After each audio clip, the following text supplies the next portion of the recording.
তুমি কই আছো তুমি ধরে আছে আমি বাড়িতে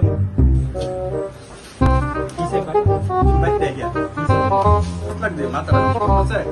আর দেখো ভালো করে হিসাব করো তুমি তো আরেকবার আরেকজন দে দুটো টিরা মধ্যে আরেকজন কেউ বলে দিছি না এটা করো না তোমরা করে বুঝবে দন্দার পর আমি একটা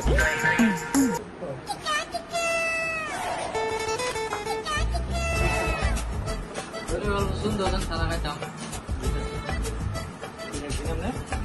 ভাই কত হচ্ছে আপনার 80 টি হইছে না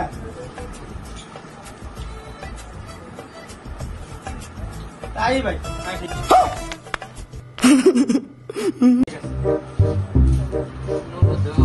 সাদা খায়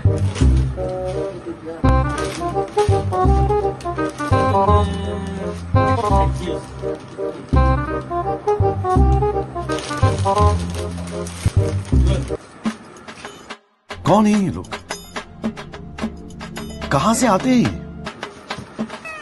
अरे साला तुम लोग पागल है क्या দোকানে ডেকে পাগল ছাগল নাকি 100 টাকার বস্তু লইলো 150 টাকা ঘুরাই দিল আমি 500 টাকার বস্তু লমু আমি 2000 টাকা ঘুরাই দিলাম पैसा ही पैसा होगा ধনী ভাই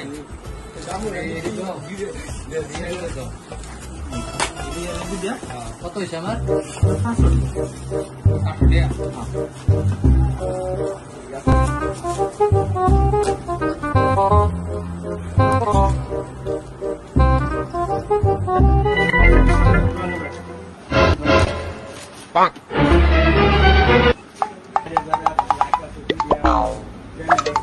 ओ भाई मारो मुझे मारो मारो मुझे मारो